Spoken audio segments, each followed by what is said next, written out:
Scripture reading this morning is from Exodus 2:11 through 25.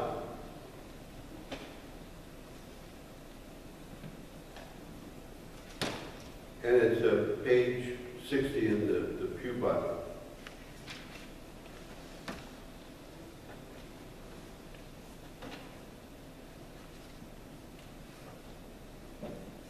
One day after Moses had grown up, he went out to where his own people were and watched them at their hard labor.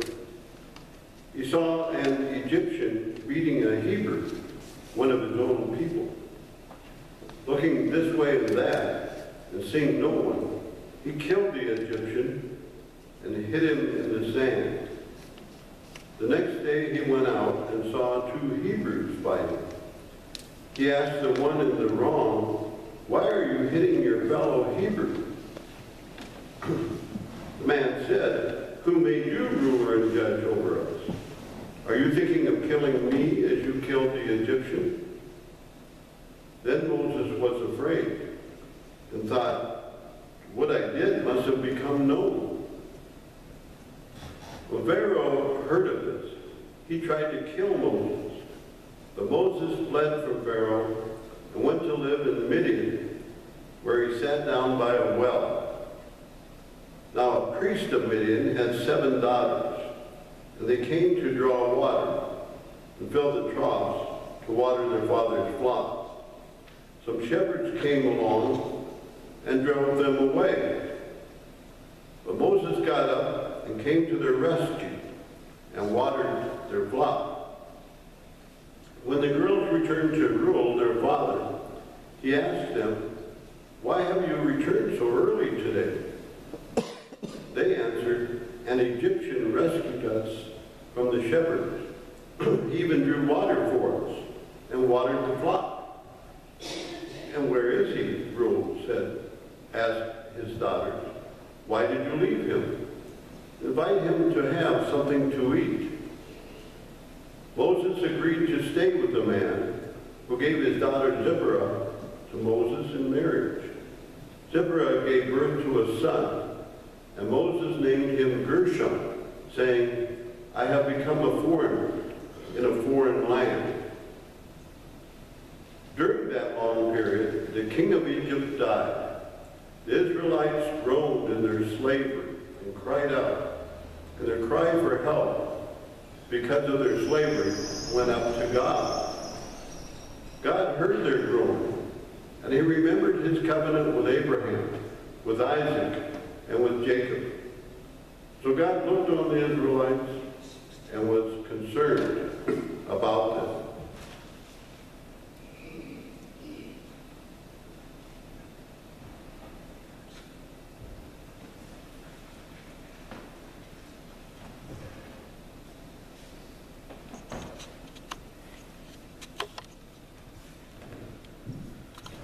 When I was a kid, they used to have these old black and white rerun shows, you know, probably stuff from your generation or your parents' generation, stuff way before my time. And I remember watching these old black and white shows like Zorro and The Lone Ranger, you know, these kind of reruns. And I watched quite a few Disney movies, you know, these classic Disney movies. And in these movies, the villains and the heroes, they might as well be wearing signs, you know. In The Lone Ranger, for instance, the hero, he's always the guy on the white horse with the white cowboy hat, and the villain's always the guy with the dark horse and the dark cowboy hat. In Disney movies, the villain's almost always somebody with dark hair and harsh features and kind of a scowl on their face. I mean, it's so easy that even a 2-year-old can figure out, and maybe that's kind of the point. But today, I think we embrace the anti-hero a whole lot more, this kind of flawed hero. We no longer want the squeaky clean heroes of yesteryear. We like our heroes to be dirty and gritty and willing to do anything sometimes. And we have countless shows today where the main character is this kind of anti-hero. And some of the most wildly popular shows of the last decade have had heroes who are mafia, meth cooks, serial adulterers, outlaw bikers. There's even a show about crime scene investigator who is like a serial killer by night. And if you just look at the titles of some of the shows that are on TV today, it's kind of telling of the time that we live in. Shows called Shameless, Scandal, Mad Men, Sons of Anarchy, American Horror Story. I mean, this isn't exactly the Odd Couple, is it? No, I think we embrace the anti-hero, though, because we're aware of the grittiness of our world. Whenever something bad happens, anywhere in the world, we hear about it like that instant. You know, we live in a world where there's beheadings on the news almost every night, where there's school shootings almost every week. A world where the corruption and moral debauchery seems to have touched every single aspect of our lives. And it's hard for us, I think, to connect with the idea of kind of a Dudley Do-Right sort of hero. You know, and I don't know if that's necessarily such a bad thing. A lot of us probably don't spend too much time reading our Bibles, and most of us that probably grew up in the church, and I'm not really one of us, but a lot of people grew up in the church and heard these kind of sanitized Bible stories. You know, stories like Moses's. And in those sanitized stories, it kind of seems like God blesses those who are these good people. You know, but we'd be surprised if we actually read, say, the Old Testament, how gritty some of these characters really are. You know, Abraham was a drunk. Jacob was a liar. Actually, Abraham was a liar too. David was an adulterer and a murderer. And Moses, like so many others, isn't this sort of Dudley Do-Right, Ed Flanders sort of hero who's blessed by God because of his inherent righteousness. In fact, I'm not even sure that story's in the Bible really anywhere. You know, Moses, like all these others, is a story about someone who's broken and God uses anyway. A person who somehow is blessed in spite of themselves. That's really how the Old Testament usually goes. It's not that these characters are these moral, Dudley Do-Right kinds of people, but they are people that God loves, cares about, and blesses in spite of themselves. So here in our scripture for today, we see Moses fleeing his failure. We see, before we see the rise of Moses, we see the fall of Moses. We see Moses grow up under privilege in ancient Egypt as a prince, and then he starts to identify with his Hebrew people. And he starts to connect with their misery. And despite his special status and advantage, he grows to be tired of that privilege. And one day when he sees this fellow Israelite being beaten, he despises that privilege. He becomes enraged and murders someone. And Moses kind of bites the hand that feeds him to end the suffering of one of his people. Then as his secret is made known, he flees for his life, running from the authorities that want him dead. And his own people don't seem to mind or care whether he lives or dies. But after that, we see kind of Moses rising. We see this man who perhaps no one cares about, fleeing the law, rescues these women at this well. The last movie that they made about Moses is actually, that's a picture from it up there on the screen. Stars Christian Bale, and it paints Moses as a sort of action superhero. You know, and perhaps the closest thing to seeing Moses as an action superhero is really the last two scenes that we just read, where he kills the Egyptian and then he runs off these kind of bandit people at the well. These bullying shepherds.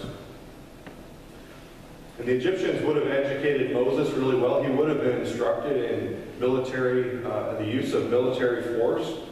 He would have had advanced military training. And it would be no surprise that someone like Moses could run off a couple hooligans as well. Especially, I mean, since he was, after all, a murderer on the run with very little left to lose.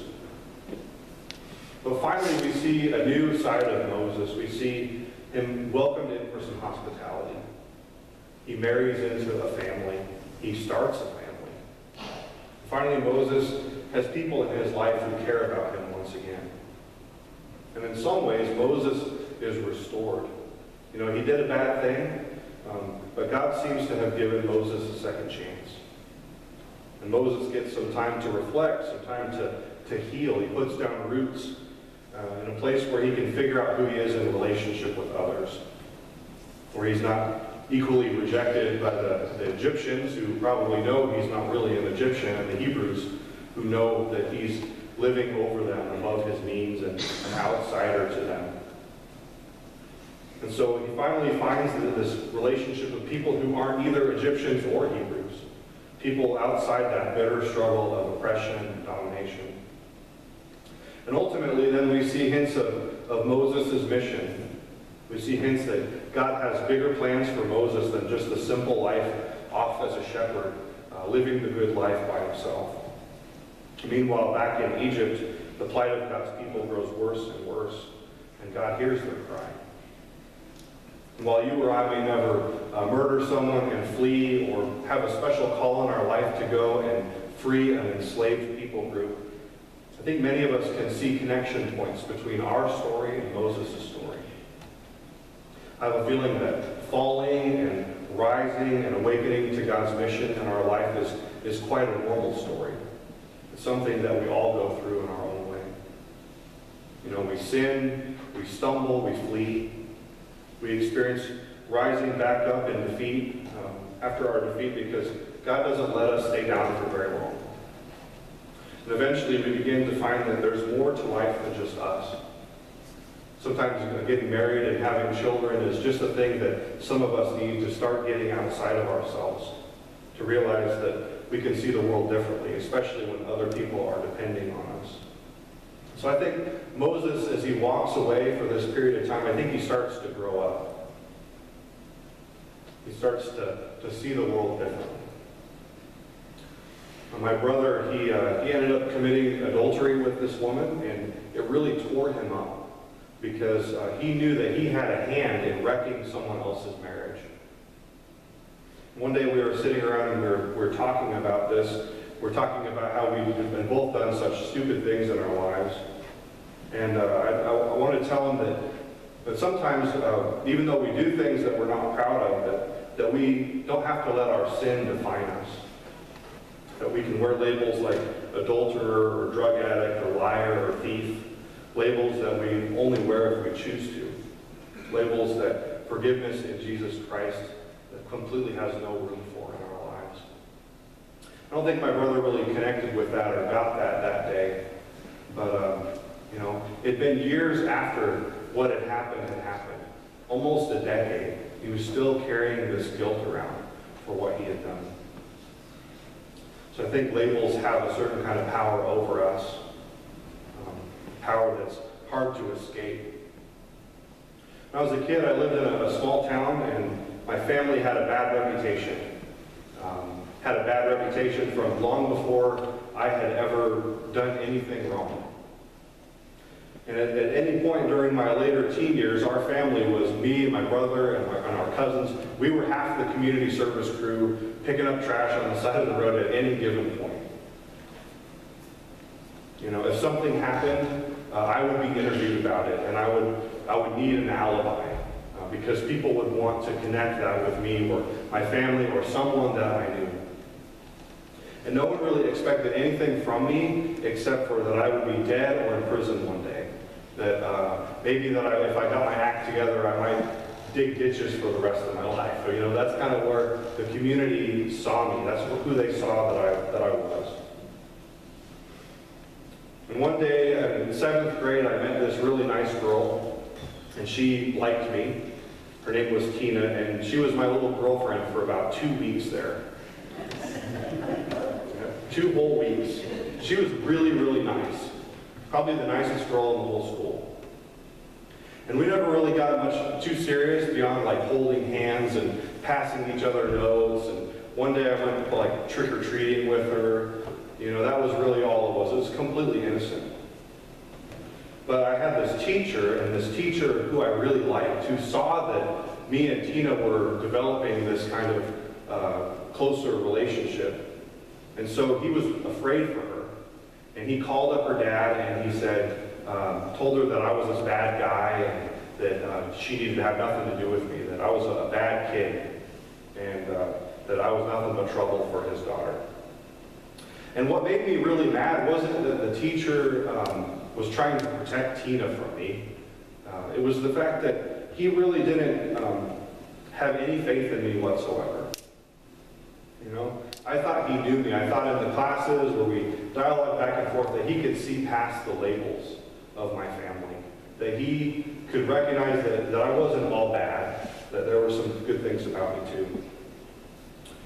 And when I confronted him about this, he told me all these things that he believed about me, things that really actually weren't true, things that I hadn't even done, that he believed that I was doing. And I'm not saying that I never did these things, but at that point I hadn't done any of the things that he was accusing me of. And when I found out he believed these things, I started to wonder if maybe I was just kidding myself.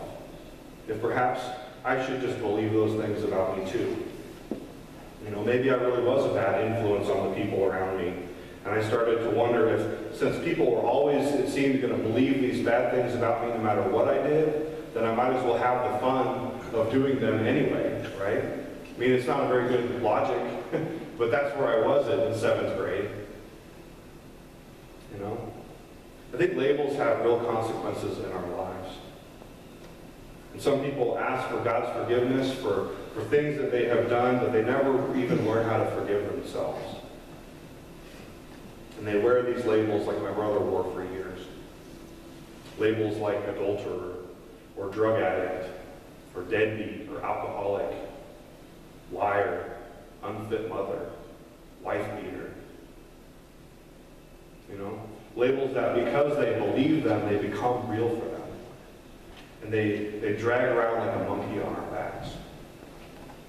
You know, one thing about knowing Christ is that these sinful labels no longer define us. You know, I may have stolen some things in my life once or twice, maybe a couple more times than that. You know, but my identity is in Christ. It's not in my sins. So I am not a thief, even though I did some bad things. And I don't have to be a thief anymore. You know, I may struggle with anger or lust or fear. I may stumble once in a while, but I don't have to, with God's help, I don't have to screw up, and I don't have to stay down if I do screw up, and I don't have to wear labels like that for the rest of my life. You know, we don't have to wear labels like murderer forever. You know, at least Moses didn't.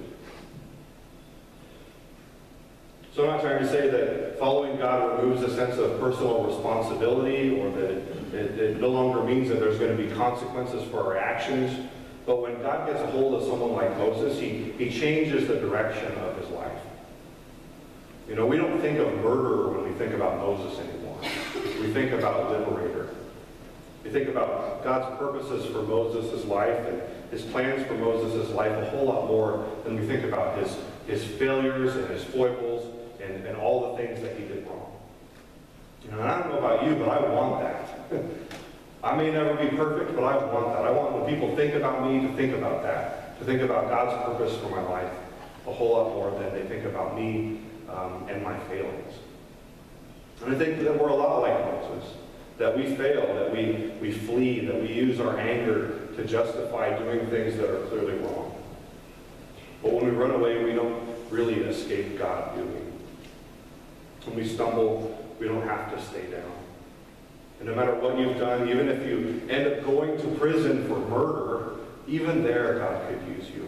Even there, you can't escape God's purposes and plans for your life if you're willing to. So when we stumble, we can begin again. You know, when we are labeled, we don't have to wear that label around anymore. We can take it off. We can find freedom from it. And often I think it takes something, a big nudge from God for us to finally wake up to the fact that it's not just about us and our labels. It's about things bigger than us, the bigger picture. You know, we start to think less about our own struggles and more about the struggles of others, to the voices around us that are crying out for liberation. And so we rebound, we bounce back. After we have this great fall, we find out that we're not as fragile as we originally thought. But as we rebound and realign ourselves with God, you know, do we have a limited kind of Humpty Dumpty hope, where we fall off the wall and break our lives to pieces, and then we hope that God will put us back together again and put us back upon that wall to fall again? You know, we're doing more than that. You know, Do we want to let our brokenness and our experiences with pain and suffering draw others to God? Or do we just think about ourselves and climbing back up on that wall? Or whether we fall, or whether we are laying on the ground, or whether we fall. I mean, sometimes it's got to be bigger than just us. We have to think about others who are doing the same thing. You know, others who might get to see in us a different way, a way that leads to freedom. So my prayer for this church is that God would give us the nudge that it takes for us to get outside of ourselves, to stop just thinking about us and what's in it for us, but that God would give us a vision to be reborn as children of God, free of dwelling on our foibles and our failures and our labels, you know, free of those labels that come from the pit of hell that we really don't need to own anymore.